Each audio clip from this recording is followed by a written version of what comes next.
El Ministerio Conéctate a Jesús presenta el curso virtual Feliz para Siempre. Prepárate para el encuentro con tu Dios. Hola, soy el tío José del Ministerio Conéctate a Jesús.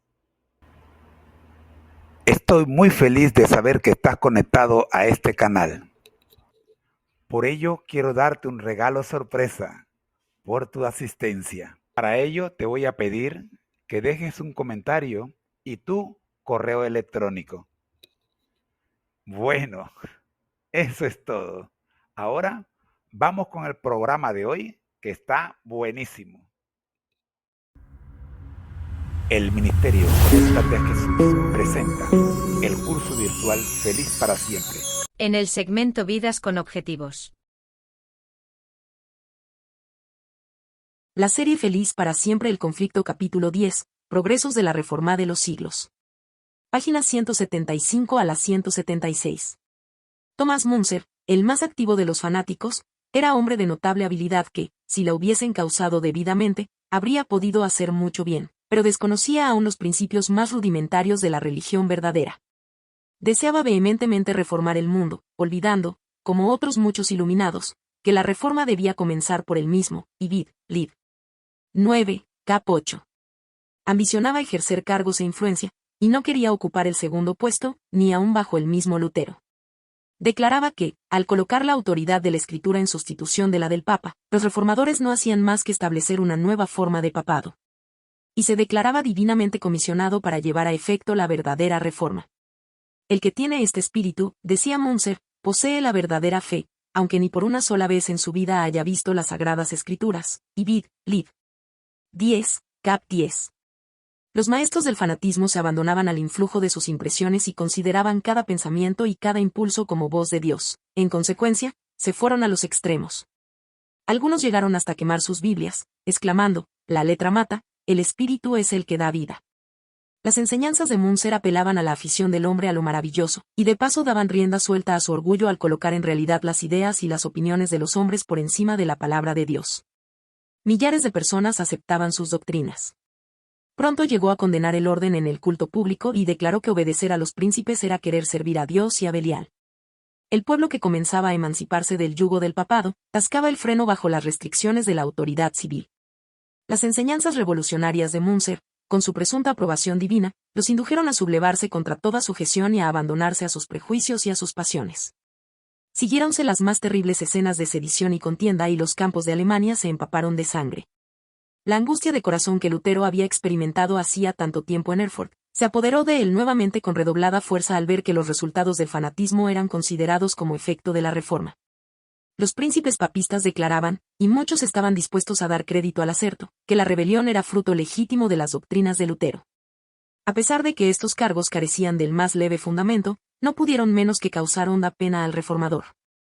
Parecíale insoportable que se deshonrase así la causa de la verdad identificándola con tan grosero fanatismo.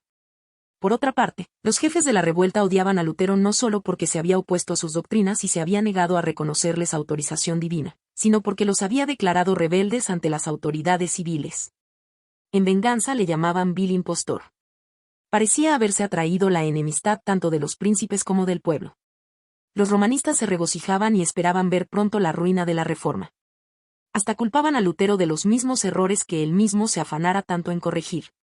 El partido de los fanáticos, declarando falsamente haber sido tratado con injusticia, logró ganar la simpatía de mucha gente, y, como sucede con frecuencia con los que se inclinan del lado del error, fueron pronto aquellos considerados como mártires.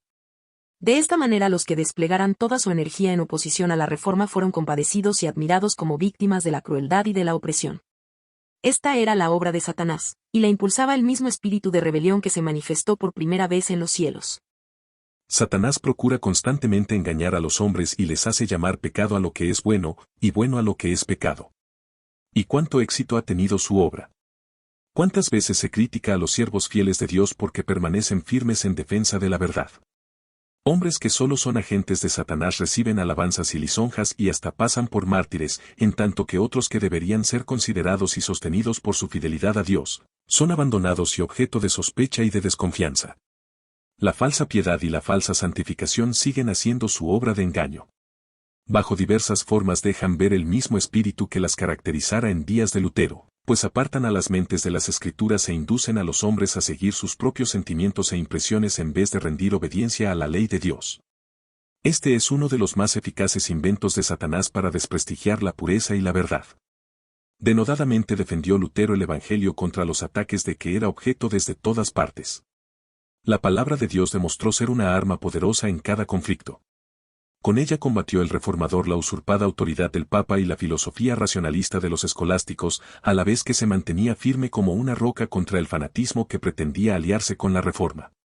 Cada uno a su manera, estos elementos opuestos dejaban a un lado las sagradas escrituras y exaltaban la sabiduría humana como el gran recurso para conocer la verdad religiosa. El racionalismo hace un ídolo de la razón y la constituye como criterio religioso. El romanismo, al atribuir a su soberano pontífice una inspiración que proviene en línea recta de los apóstoles y continúa invariable al través de los tiempos, da amplia oportunidad para toda clase de extravagancias y corrupciones que se ocultan bajo la santidad del mandato apostólico. La inspiración a que pretendían Munzer y sus colegas no procedía sino de los desvaríos de su imaginación y su influencia subvertía toda autoridad, humana o divina. El cristianismo recibe la palabra de Dios como el gran tesoro de la verdad inspirada y la piedra de toque de toda inspiración. La serie Feliz para siempre el conflicto capítulo 10, Progresos de la Reforma de los siglos.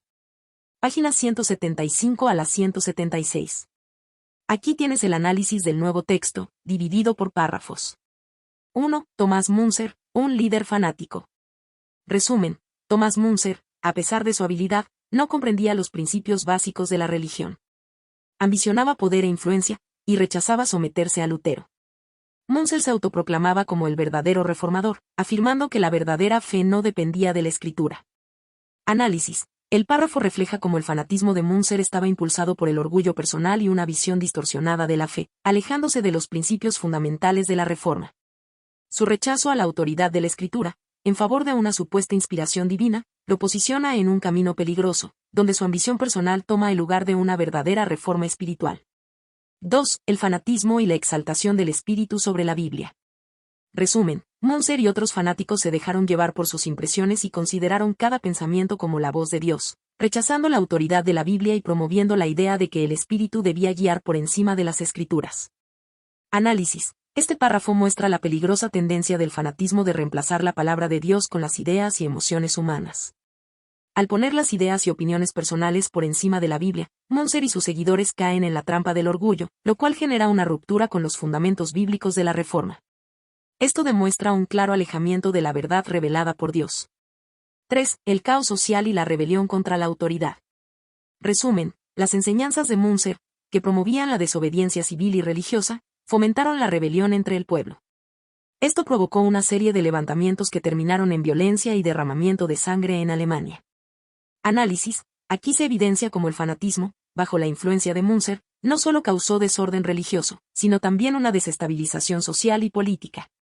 El fanatismo lleva al pueblo a desafiar la autoridad civil y religiosa, mostrando el potencial destructivo de doctrinas mal orientadas que apelan al descontento y las pasiones de la gente.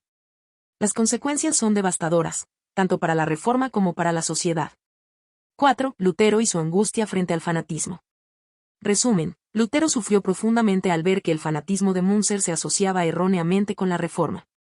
A pesar de que las acusaciones eran infundadas, los papistas y otros enemigos de Lutero las usaron para desacreditar la causa reformista. Análisis. Este párrafo revela la angustia de Lutero al ver que el fanatismo de Munzer empañaba la verdadera Reforma. Lutero era plenamente consciente de que la sublevación violenta y el caos que provocaba Munzer dañaban la percepción de su movimiento, y aunque no tenía conexión con esos excesos, fue injustamente acusado. Esto subraya la vulnerabilidad de la Reforma frente a la manipulación de sus enemigos, quienes estaban ansiosos por desacreditarla. 5. Oposición y odio hacia Lutero. Resumen: los líderes de la revuelta odiaban a Lutero porque se opuso a sus doctrinas y los declaró rebeldes. Mientras tanto, los romanistas se alegraban ante la aparente ruina de la Reforma, acusando a Lutero de los errores que él mismo intentaba corregir. Análisis. Lutero se encontraba entre dos fuegos, el odio de los fanáticos y la alegría de los papistas. Este párrafo refleja la intensa oposición a la que se enfrentaba, tanto de los revolucionarios como de sus adversarios católicos, quienes manipulaban la situación para desacreditar su obra reformadora. Lutero se mantuvo firme en sus convicciones, a pesar del peligro de ser malinterpretado y atacado por ambos lados. 6. Manipulación y martirio falso. Resumen, los fanáticos, al declararse víctimas de injusticia, lograron ganar la simpatía de muchos, quienes los veían como mártires. Los agentes de Satanás eran alabados y hasta considerados víctimas, mientras que los verdaderos siervos de Dios eran rechazados y despreciados. Análisis. Este párrafo enfatiza cómo el fanatismo y el error pueden engañar a las personas, haciéndolas ver como mártires a aquellos que en realidad están promoviendo la rebelión y el caos. Este es un claro ejemplo de la estrategia de Satanás para distorsionar la verdad y confundir a los fieles, presentando lo malo como bueno y lo bueno como malo. Lutero percibe esta realidad y sufre al ver cómo los verdaderos defensores de la verdad son ignorados o maltratados. 7. El engaño de la falsa piedad. Resumen, la falsa piedad y santificación continúan desviando a las personas, apartándolas de las Escrituras y llevándolas a seguir sus propias emociones y sentimientos en lugar de obedecer la ley de Dios. Análisis. Este párrafo refleja una crítica directa a las formas de piedad falsa que siguen prevaleciendo en tiempos de Lutero. El fanatismo, al desviar a las personas de las Escrituras, lleva a un engaño espiritual profundo. Para Lutero, seguir las emociones y sentimientos sin el fundamento de la palabra de Dios es una de las tácticas más efectivas de Satanás para destruir la verdadera fe. 8. Lutero defiende la Reforma. Resumen, Lutero defendió con valentía el Evangelio contra los ataques de los papistas, los escolásticos racionalistas y los fanáticos, utilizando la palabra de Dios como su arma principal en cada conflicto. Análisis. Este párrafo resume la tenacidad de Lutero en la defensa de la verdadera Reforma. A pesar de la oposición desde diferentes frentes, Lutero se mantuvo fiel a la palabra de Dios, que consideraba la única herramienta válida para combatir los errores del papado, el racionalismo y el fanatismo. Su firmeza frente a estos ataques demuestra su compromiso con la verdad bíblica, resistiendo la tentación de aliarse con movimientos que distorsionaban o corrompían el Evangelio. Conclusión general. Este texto describe el impacto negativo del fanatismo liderado por Thomas Müntzer, que distorsionó los principios de la Reforma e intentó vincularse con ella, causando caos y violencia en Alemania. Lutero, profundamente angustiado por la identificación errónea del fanatismo con la Reforma, se mantuvo firme en su rechazo a la rebelión y en su defensa de la autoridad de la palabra de Dios. El texto destaca cómo Satanás utiliza el engaño para promover el error y cómo la falsa piedad sigue desviando a las personas del verdadero camino de la fe. A pesar de la oposición y las falsas acusaciones, Lutero perseveró en su misión de defender el Evangelio y la auténtica Reforma, confiando siempre en el poder de la Escritura para combatir los errores de su tiempo. El Ministerio Conéctate a Jesús presentó la serie Feliz para siempre, el conflicto, capítulo 10, Progresos de la Reforma de los Siglos, páginas 171 a la 172. El Ministerio Conéctate a Jesús les recuerda: al que el Señor llama, capacita; al que envía, acompaña. Siempre gozosos, conectados a Jesús a través de la Biblia. Todos juntos, rumbo al cielo. Ha sido una presentación en la voz de la inteligencia artificial y su hermano José Moreno, del Ministerio Conéctate a Jesús. Te esperamos mañana. Bendiciones.